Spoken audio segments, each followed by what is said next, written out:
Hello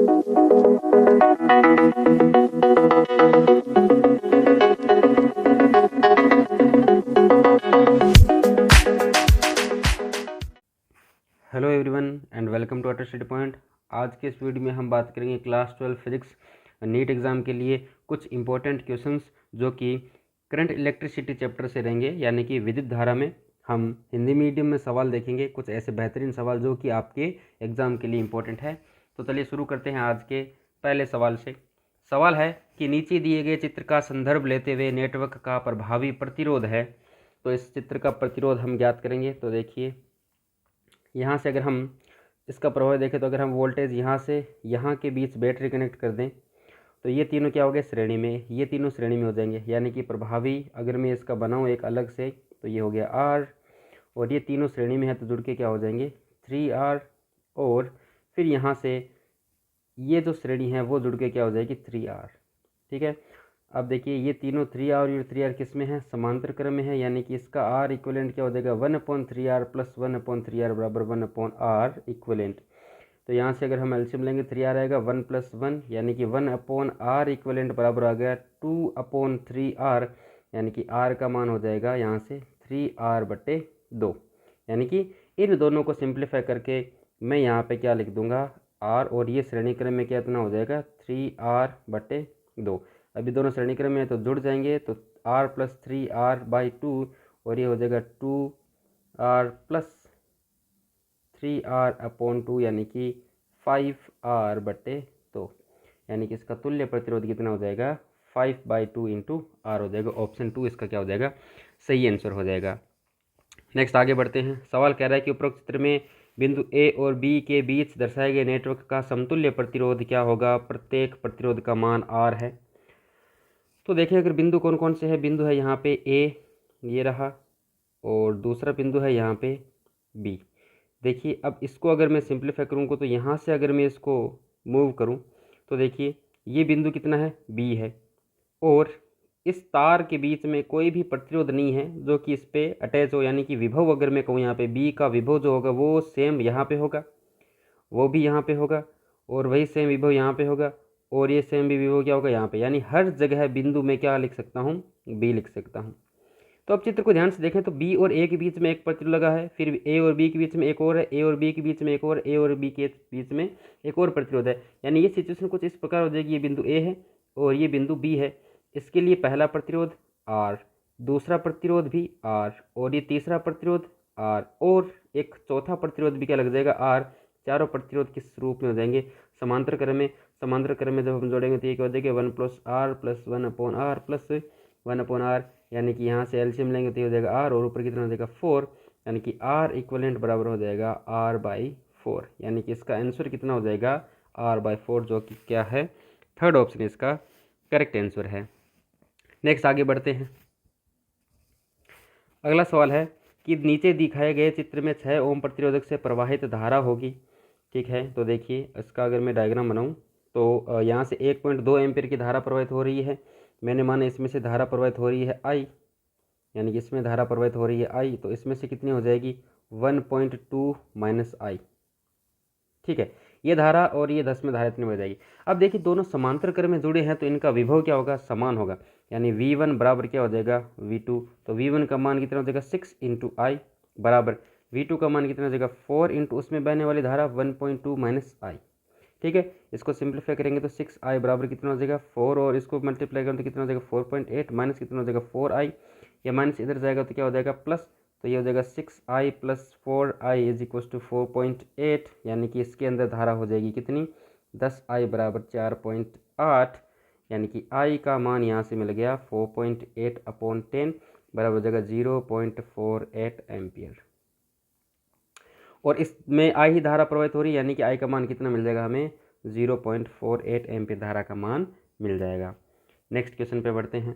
अगला सवाल कह रहा है कि प्राथमिक सेल में एक EMF 1.5 वोल्ट का होता है, लघुपतित होने पर यह 3 एम्पियर की विद्युत धारा देता है, सेल का आंतरिक प्रतिरोध होगा। ठीक है, धारा का मान हमें दे रखा है I बराबर, हम जानते हैं E होता है R प्लस कैपिटल R, बाह्य प्रतिरोध।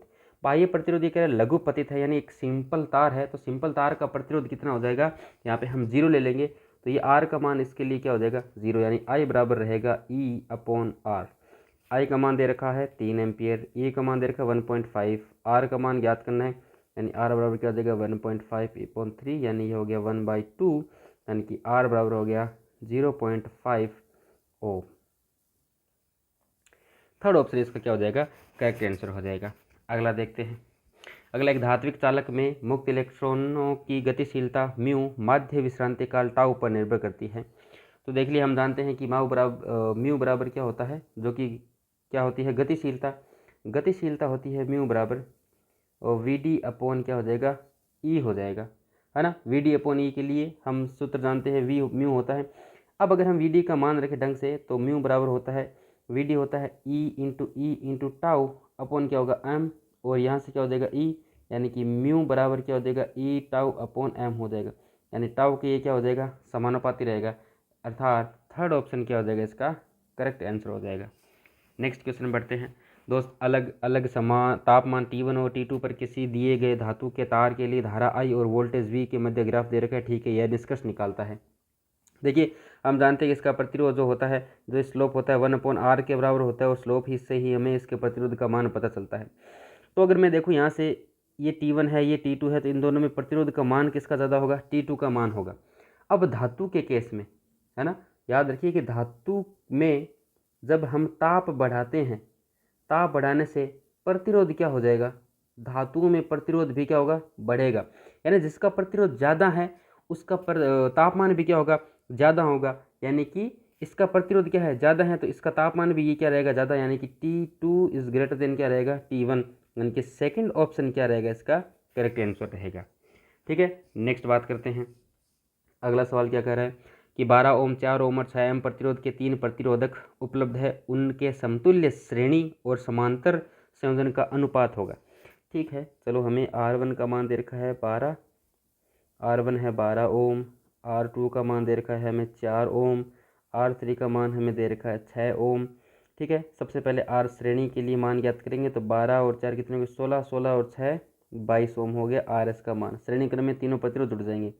RP का मान पूछा है, तो हम जानते हैं कि 1/RP जो तुल्य है प्रतिरोध, वो क्या हो जाएगा 1/12 प्लस 1/4 प्लस 1/6, एलसीएम कितना आएगा 12, तो 1 + 3 + 2 बराबर ये कितना हो जाएगा 6/12, यानी कि 1/2।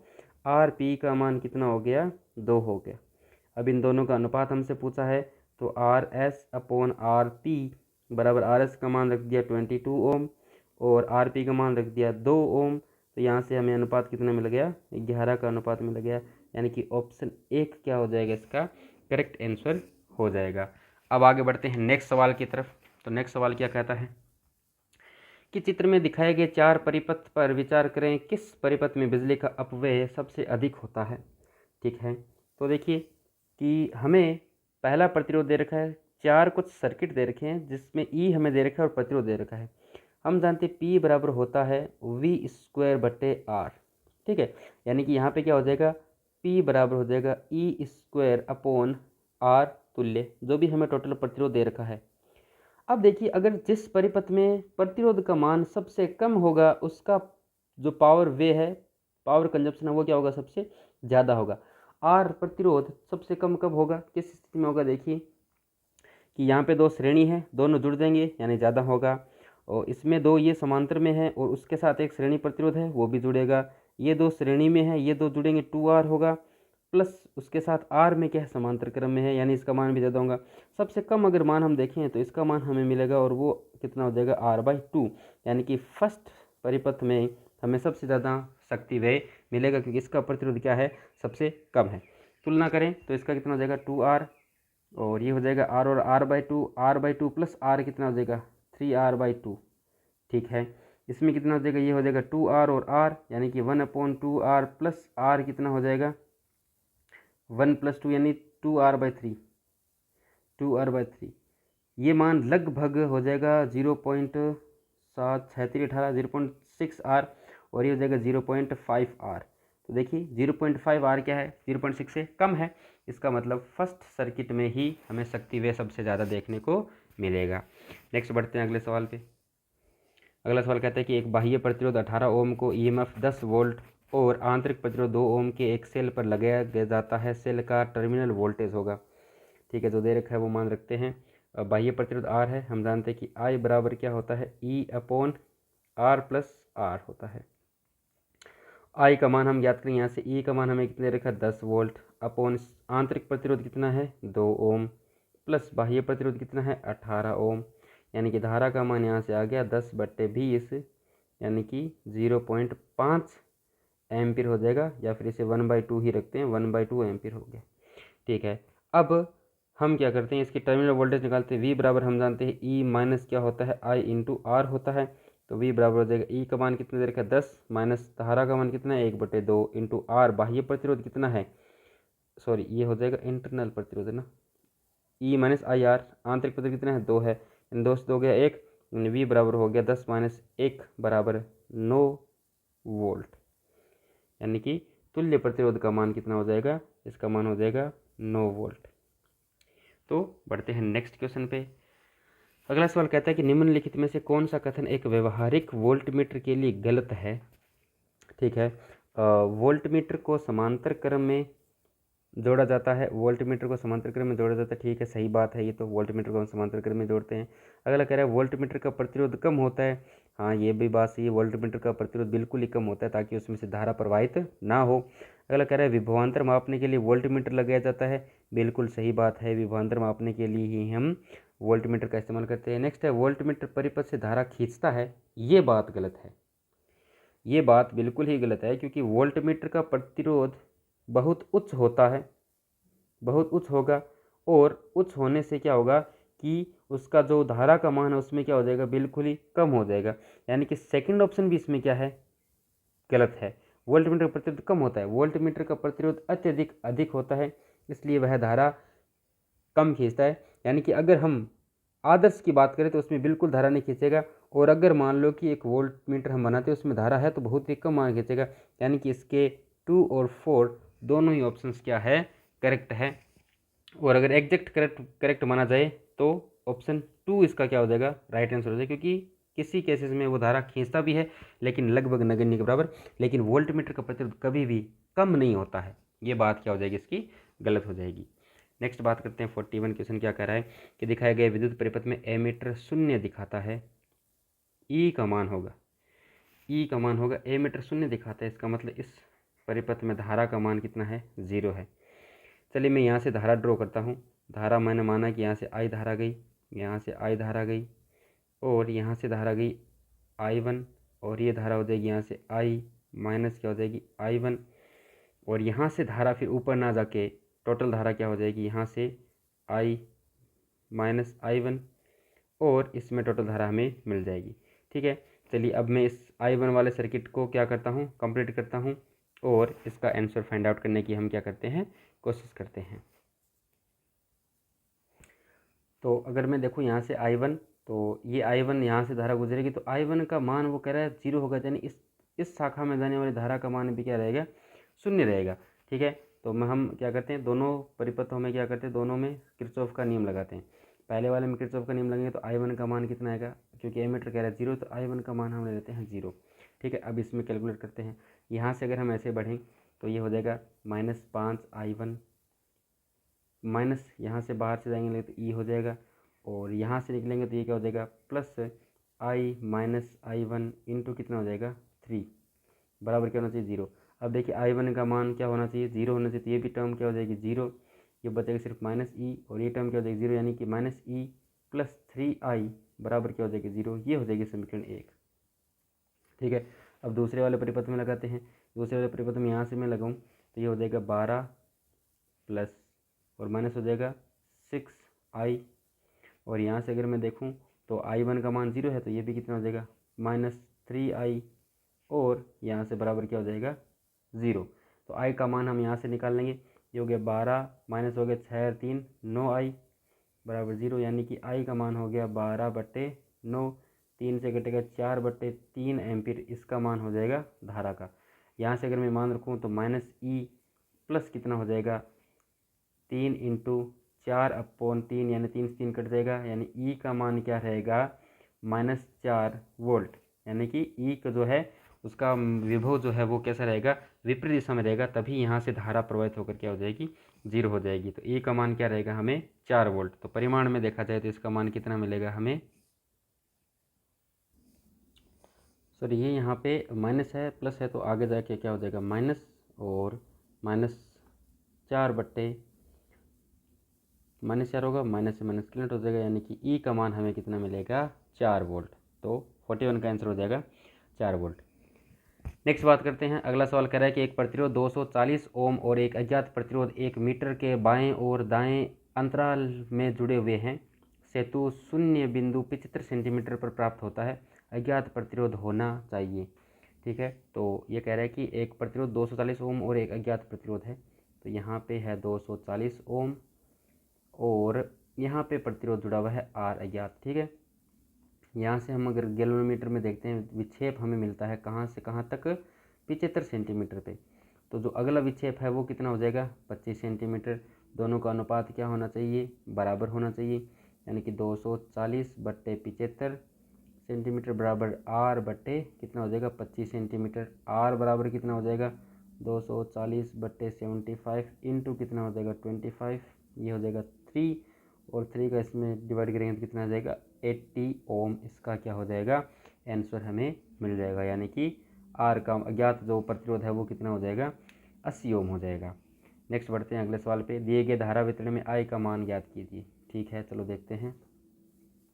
इसमें हम लगाएंगे कि आपसी धाराओं का योग बराबर क्या हो जाएगा जाने वाली धाराओं का योग। आपसी धारा कितनी है 4 एम्पियर प्लस 2 एम्पियर, और यह है प्लस, इसको हम बोलते हैं आई एम्पियर, बराबर किसके हो गए जाने वाली धारा 5 एम्पियर प्लस 3 एम्पियर।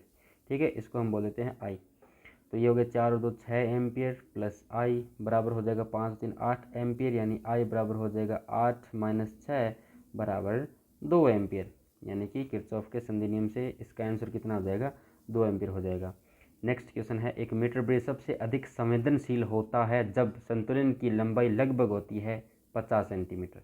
यानी कि एक संतुलित अवस्था और सेंसिटिव अवस्था तब आएगी जब वो दोनों तरफ लंबाई क्या हो बराबर हो, एकदम बीच में जब वो लग जाएगा तब हमें क्या मिलेगा एकदम संवेदनशील जो मीटर ब्रिज है वो देखने को मिलेगा। नेक्स्ट क्वेश्चन है कि दो बल्बों की शक्ति का पाठ्यांक 100 वोल्ट और 250 वोल्ट है। बल्बों के तंतु प्रतिरोधों का अनुपात होगा। तो पावर दे रखी है हमें, पहली है P1 100 वोल्ट, P2 है कितनी 250 वोल्ट। तो दो बल्बों के शक्ति का पाठ्यांक 100 वोल्ट और 250 वोल्ट है। बल्बों के तंतु प्रतिरोधों का अनुपात होगा। देखिए P बराबर हम जानते हैं कि क्या होता है I²R। ठीक है, R1 हो गया, और P2 बराबर कितना होता है I²R2। ठीक है, या फिर हम जानते हैं कि P1 बराबर होता है V²/R1, और क्या हो जाएगा P2 बराबर हो जाएगा और V²/R2। अब अगर ये हमें दे नहीं रखा है कि ये किस क्रम में है या किस श्रेणी क्रम में है, तो हम कोई बात नहीं, यहाँ से हम क्या लिख सकेंगे इसको कि हमें P1 का मान पता है यहाँ से देखा जाए। तो अगर हम इन्हें समांतर में जोड़ते हैं, अगर हम क्या करते हैं इनको समांतर में जोड़ते हैं, तो समांतर में वोल्टेज क्या रहेगा बराबर रहेगा। ठीक है, तो हम ट्राई करते हैं कि भाई समांतर में जोड़ेंगे, तो समांतर में जोड़ेंगे तो वोल्टेज क्या रहेगा समान रहेगा, यानी कि R1 का मान क्या हो जाएगा V² बट्टा कितना हो जाएगा पावर 1 कितनी है 100 वोल्ट, और R2 बराबर कितना हो जाएगा V² पावर कितनी है 250 वोल्ट। ठीक है, अब अगर मैं यहाँ से इनका अनुपात देखूँ तो V² से V² कटेगा, और ये कितना हो जाएगा 250 वोल्ट अपॉन कितना हो जाएगा 100 वोल्ट। वोल्ट से उठ गया 0 से 0, यानी कि ये कितना आ जाएगा 2.5। ठीक है, नेक्स्ट अगर देखें आई P बराबर I² यानी श्रेणी क्रम में जुड़े तो धारा क्या हो जाएगी बराबर हो जाएगी। तो R1 अपॉन R2 का मान हमें यहाँ पे क्या मिलेगा P1 अपॉन P2 के बराबर, अगर श्रेणी क्रम में जुड़े हुए रहते हैं तो श्रेणी में R1 R2 का मान कितना मिलेगा 100/250, यानी 0 यहाँ से कितना मिल जाएगा 5 से ये 2 बार, और ये कितनी बार 5 बार, यानी ये कितना आ जाएगा 0.4। तो अगर श्रेणी में है तो 0.4 आएगा, और समांतर में है तो 2.5 आएगा।